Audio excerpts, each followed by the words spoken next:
Oke, kembali lagi bersama channel YouTube Bimbel Pak Amir ya untuk P3K Guru 2023, seleksi ASN P3K Guru 2023. Oke, hari ini kita akan membahas tentang yang namanya kompetensi teknis ya untuk ini ya, untuk P2 dan P3 ya. Tambahin dulu. Ini untuk P2 dan P3 ya, dan P3. Semua guru ya, semua mapel, semua guru. Apa saja yang akan diujikan untuk ini kisi-kisinya seperti apa untuk kompetensi teknis ya untuk bagi P2 dan P3. Oke, sebelum kita membahas tentang kisi-kisi soalnya dan contoh soalnya, oke, ada baiknya kita membahas tentang yang namanya Kemenpan apa saja yang akan diujikan. Jadi soalnya bentuknya seperti apa? Kita bahas di Juknis ya. Juknisnya di sini. Oke. Kita baca dulu juknisnya. Pelamaran pelamaran lowongan kebutuhan P3K jabatan fungsional guru tahun anggaran 2023 didahulukan secara berurutan bagi. Jadi ini ya JF-nya ada 4 peserta ya, baik P1, P2, P3, P4. Oke, itu dulu ya. Kita baca lagi ke bawahnya, apa yang diujikan? Nah, ke-13 ya, ke-13. Seleksi P3K jabatan guru terdiri dari seleksi administrasi yang sekarang ini pendaftaran. Setelah itu kalau sudah lolos seleksi administrasi baru namanya seleksi kompetensi. Oke ya, kompetensi ya di 13 ya. Oke. Kita baca lagi. Seleksi kompetensi sebagaimana dimaksud pada ke-14 nih ya. Ke-13 huruf B ya. Jadi kompetensinya ada 3 yang diujikan. Ada namanya seleksi kompetensi teknis, ada namanya seleksi kompetensi manajerial, ada namanya seleksi kompetensi sosial kultural. Jadi semuanya baik P2, P3 dan P4 itu yang diujikan ada kompetensinya. Teknis, manajerial, sosial, kultural. Oke, nanti dibedakan adalah di teknis bagi P2 dan P3 itu sama di seluruh mapel. P4 itu beda. Bedanya apa? Beda kalau P4 profesional dan pedagogi. Sedangkan P2, P3 ya. P2, P3 ini yang diujikan adalah SJT ya nanti. SJT atau situational judgments ini ya. Tes ya. Jadi observasi kinerja sederhana lah bahasanya atau nama lainnya observasi diri sendiri ya. Ini observasi diri sendiri teknisnya, observasi diri. Oke, ini 90 soal. Oke, baru manajerial. Manajerial 25 soal. Baru yang namanya soskul, sosiokultural. Ini 20 soal. Oke, ini teknisnya ya. Teknisnya itu bentuknya SJT. Oke. Untuk P4 nanti yang diujikan adalah 90 soalnya itu teknis, tapi teknis di sini itu adalah berupa yang namanya pedagogi profesional dan pedagogi. Oke. Manajerialnya sama, soskulnya juga sama ya, soskulnya juga sama. Jadi yang membedakan adalah yang teknisnya di P4 profesional pedagogi, sedangkan di P2, P3 itu seluruh mapel itu observasi diri sendiri atau SJT. Jadi kalau di P4 semua P4 akan soalnya beda di teknis. Jadi sesuai mapelnya. Mapelnya guru kelas maka yang diujikan profesional guru kelas, pedagogi guru kelas. Mapelnya PAI maka yang diujikan profesional PAI dan pedagogi PAI. Sedangkan P2, P3 itu guru mapel apapun yang diujikan itu soalnya mirip. SJT, manajerial dan soft school. Oke ya. Apa yang dibedakan nanti? Ya dibedakan nanti di mana dia bisa membedakan ini atau apa acuannya perbedaan P2, P3, P4 ini di sini ya. Di bawah ini di Juknis ada bawah kita hapus dulu nih. Oke. Di Juknisnya nanti ya sistemnya chat ya. Nanti di sini dibilang oke. Bagi yang nah ini dia. Pembobotan nilainya perhatikan untuk materi soal kompetensi teknis bagi pelamar kebutuhan khusus berarti ini P2, P3 itu tidak ada yang namanya salah. Jadi benar semua ya, tidak ada salah. Jadi paling rendah 1, paling tinggi 5. Jadi ini adalah soal namanya soal SJT. Inilah soal SJT ya, observasi kinerja sederhana.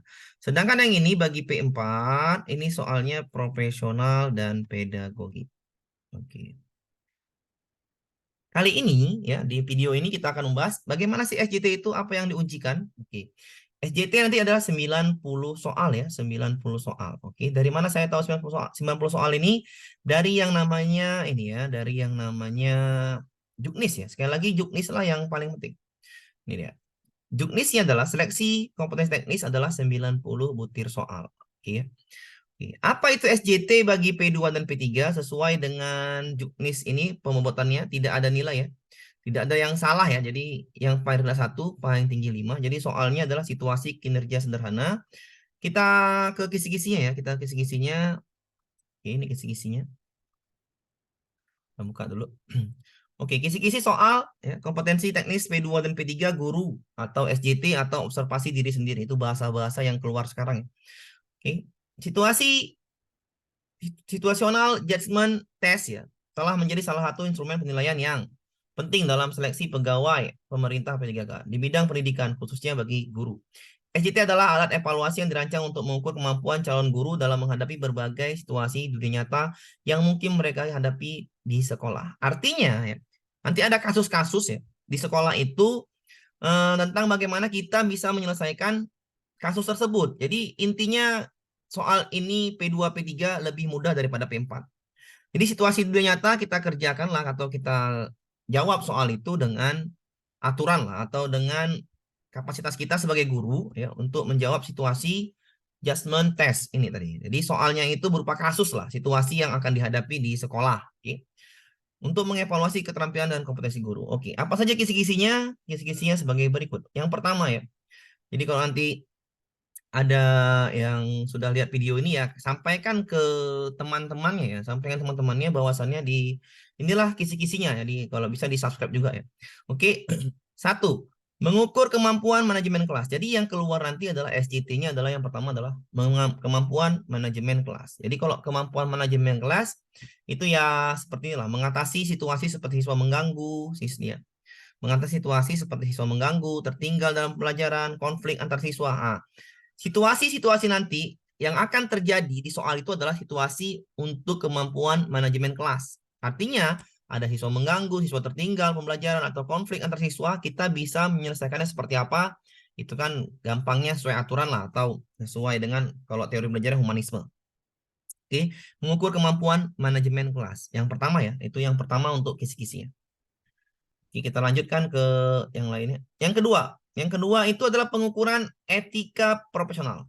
Jadi kalau etika profesional ini adalah ini situasi-situasi ya bagaimana guru dihadapkan pada seperti plagiat, menyusun materi pelajaran, konflik kepentingan. Jadi nanti ada kasus-kasus seperti itu di dalam soal. Oke. Dapat menilai apakah kawan pemahaman baik tentang etika. Jadi ya soalnya adalah berkaitan dengan etika. Maka menyelesaikan soal nanti adalah tentang etika profesional guru. Oke ya. Yang ketiga, menilai kemampuan berkomunikasi ya. Ini artinya ini kalau di dalam kompetensi adalah kompetensi sosial guru nih ya. Ini kalau dalam artinya kompetensi sosial guru. Nanti situasi yang akan dihadapi adalah bagaimana kita menghadapi komunikasi dengan orang tua, rekan guru, ya, staf sekolah itu yang akan nanti ada ya atau yang keluar lah, yang keluar nanti ya untuk situasi-situasi yang keluar di soal P3K guru tahun 2023 ini SJT, situasi ya, situasi judgment test ya. Hasil dari SJT ini ya nih, seperti memberikan umpan balik kepada siswa, menangani kebutuhan orang tua, atau berkolaborasi dengan tim pengajar. Inilah soal yang kisi-kisinya adalah menilai kemampuan berkomunikasi. Oke. Selanjutnya adalah resolusi konflik ya. Resolusi konflik ini adalah kita antar siswa atau orang tua siswa nanti ada konflik ya, masalah ya, masalah yang timbul. Bagaimana kita bisa meredakan konflik itu? Jadi carilah jawaban yang meredakan konflik dan menciptakan lingkungan belajar yang aman dan positif. Itu aja ya kalau mencari jawabannya. 90 soal ya, soalnya SCT ini. Yang kelima yang terakhir adalah memilih guru terbaik untuk P3K. Jadi artinya nanti dihadapi situasinya dalam dunia nyata ya.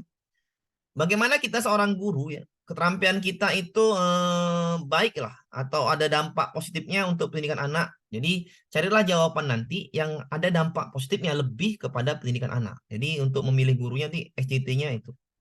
Seperti itu ya.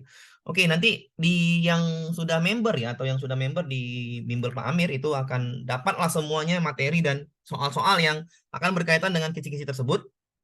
Ya, nanti yang bagi yang belum daftar ya atau melihat video ini bisa di-sharekan ke teman-teman terutama guru SD ya, terutama guru SD karena peluangnya sangat besar. Ya, nanti bisa menghubungi ya 0852 30 19 60 13 bagi yang mau bimbel ya. Oke, bagaimana soalnya? Soal nanti yang kita hadapi adalah Zoom ya. Nanti kita akan memberikan materi-materinya atau membahas soal-soalnya pakai Zoom ya. 20 kali pertemuan. Oke, kita lanjut ke contoh soalnya sebagai apa? Latihannya. Ini latihannya ini. Ini ya chatnya seperti ini ya. Oke, chatnya seperti ini. Oke, prediksinya ya. Ini soal prediksi yang dari bimbel saya ya. Kita bikin aja dulu namanya. Oke, waktunya 2 jam ya. Ini situasi pertama ya. Nanti ada soal nanti. Ya, soal-soalnya seperti ini. Contoh soalnya. Salah satu cara membuat lingkungan belajar yang kondusif adalah membiarkan siswa berkreasi sesuai imajinasinya. Apa yang dilakukan guru agar siswa merasa senang dan bersemangat untuk berkreasi? Oke, ini kan soal-soal seperti ini ya bisa dikatakan cukup mudah lah ya, karena semua pilihan gandanya ada jawabannya atau tidak ada yang salah, semua berpoin. Oke, nanti saya kasih seperti ini ya untuk latihannya, ada waktunya ya, jadi enak untuk belajarnya. Oke, cara jawabnya gimana ya? Kalau dia kondusif, maka pilihlah jawaban yang saya rasa ini. Guru bertindak sebagai fasilitator, motivator untuk mendukung pelajaran siswa. Oke ya, jawaban. Kita lanjut nanti ya, caranya seperti itu ya. Hal yang dilakukan guru agar siswa tidak takut merasa salah ketika menjawab pertanyaan atau bertanya kepada guru adalah, biar tidak takut, maka jawabannya guru harus bersikap demokratis, pembelajaran tidak selalu dinilai, suasana belajar. Nah, inilah jawabannya C ya, sudah jelas. Memberi kesempatan anak pandai. Oke, tidak. Jawabannya C. Suasana belajar dan mengajar menyenangkan, membuat siswa semangat dan pembelajaran akan lebih bermakna. Jadi, dia tidak takut untuk salah. Oke, jawabannya C. Kita lanjut ke soal berikutnya. Untuk menciptakan suasana kelas ya kondusif, guru harus memberikan aturan yang disepakati oleh siswa, sehingga siswa tidak bisa membuat keributan kelas. Oke. Berikut hukuman ringan ya. Hukuman ringan yang cocok untuk siswa yang melanggar kesepakatan. Jadi di kelas itu kita punya kesepakatan bersama. Kalau ada yang melanggar, apa hukuman ringannya? Ya, di sini membersihkan ruangan kelas, menghafal materi, mengerjakan tugas. Nah, ini bagus ya.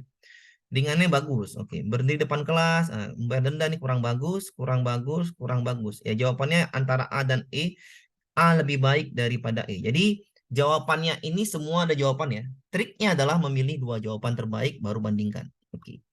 Nomor 4. Penataan ruang kelas merupakan lingkungan utama untuk menciptakan kegiatan belajar dan mengajar yang menyenangkan. Ruang belajar bersih dan nyaman, tata dan rapi. Pihak sekolah juga bisa berkontribusi. Oke, katanya apa? Berikut contoh kegiatan yang dapat dilakukan pihak sekolah adalah untuk menata ruang kelas ya, yang baik dan rapi. Bagaimana kerjasamanya dengan kegiatan pihak sekolah ini? Ya, kalau seperti ini kita adakan biar siswa semangat ya dengan wali kelasnya, maka mengadakan lomba, melengkapi sarana, motivasi anak, mengadakan kerja bakti tiap hari Jumat, mengadakan kerja bakti tiap bulan. Oke. Ini biar dia termotivasi, kita jawabannya yang A ya. Karena mengadakan lomba kebersihan secara berkala itu akan membuat yang namanya kompetitif atau keseruan ya. Jadi siswa itu kelasnya pasti bersih terus atau pasti dia ingin berkompetisi. Jawabannya A. Oke. Kita lanjut ke contoh soal berikutnya. Anda sedang mengajar di kelas 8 dan ada siswa yang selalu terlambat masuk kelas. Siswa ini juga sering mengganggu konsentrasinya. Bagaimana Anda menangani situasi ini? Oke, soal-soal seperti ini ya yang akan keluar mengenai ECT ya, tentang kasus yang akan kita selesaikan. Jadi soalnya akan namanya literasi HOTS. Jadi nanti akan soalnya panjang-panjang atau jawabannya panjang, soalnya pendek atau soalnya panjang, jawabannya panjang juga. Jadi karena waktunya panjang ini 2 jam ya di 2 jam ya, jadi dari 90 soal apa namanya 135 soal ya digabung teknis, manajerial, sosial, kultural 2 jam waktunya. Nanti akan diberikan soal-soal yang akan hot ya, literasi hot. Jadi soalnya panjang-panjang mungkin saja ya seperti itu ya. Jadi bagaimana kita menghadapi mengganggu konsentrasi siswa di lain ya, kita caranya adalah Anda akan mengabaikannya salah ya. Anda akan memperingatinya secara pribadi tentang pentingnya. Oke, ini baik. Anda akan mencari kepala sekolah, jangan ya. Jatuhkan hukuman, ya tidaklah. Memberi sanksi, ya kurang tepat juga. Jawabannya B. Jadi jawaban yang tepat adalah yang B. 5 poin ya. 5 poin yang B. Ya, 5 poin. Jadi benar itu 5 poin ya. Benar 5 poin untuk kemampuan teknis ini. Jadi gampang ya. Semuanya ada jawaban ya. Tinggal bagaimana kita ya. Guru-guru ini kan tinggi-tinggian nilai. Pendaftarnya ribuan atau banyak untuk guru kelas ini. Jadi siapa yang menang adalah siapa yang menjawab atau siapa yang sering menjawab soal-soal ya, atau sering namanya latihan. Karena sudah jelas siapa yang berlatih sebelum ujian itu akan alat tempurnya akan banyak atau baik ya. Oke, kita ke soal lagi ya. Itu 5 soal pertamanya. Kita bahas ke 5 soal terakhir ya. Untuk kemampuan teknis SJT ya atau observasi diri sendiri. Inilah yang akan saya berikan nanti ya. Ada 3 paket ya, 3 paket untuk masalah ini. Oke, pandangan Anda, oke, soal-soal seperti ini ya. Seorang guru memiliki siswa apa? 90 dalam satu kelas dapat. Oke, contoh-contoh soal seperti ini ya nih. Nah, jawab sendiri aja ya untuk yang ini. Oke, untuk nomor 90 jawab sendiri aja. Jadi oke ya, itu saja dulu ya. Tadi saya sampaikan adalah P2, P3 adalah SJT 90 soal, manajerial 25 soal, dan sosial kultural 20 soal. Itu semua guru sama ya, P2, P3. Oke, baik. Itu saja yang saya akan jelaskan ya untuk hari ini. Kisi-kisi soal SJT atau observasi diri sendiri dan beberapa contoh soalnya ya. Bagi yang sudah melihat video ini harap ya dibantu ya untuk subscribe-nya atau sampaikan ke kawan-kawannya agar kawan-kawannya juga ada pandangan mengenai soal-soal yang akan keluar untuk yang namanya ujian P3 guru. Kenapa? Karena banyak guru yang pada umumnya bukan nggak mau baca tapi malas lah ya, malas baca juknis ya. Juknis itu jelas sekali ya. Jadi bagaimana kita mengetahui soal itu di juknis ya. Di juknis ada semua soal atau bagaimana soal itu ada di juknis ya. Oke, juknisnya nanti kan ada di deskripsi ya, tinggal download aja di juknisnya. Oke, saya akhiri. Assalamualaikum warahmatullahi wabarakatuh.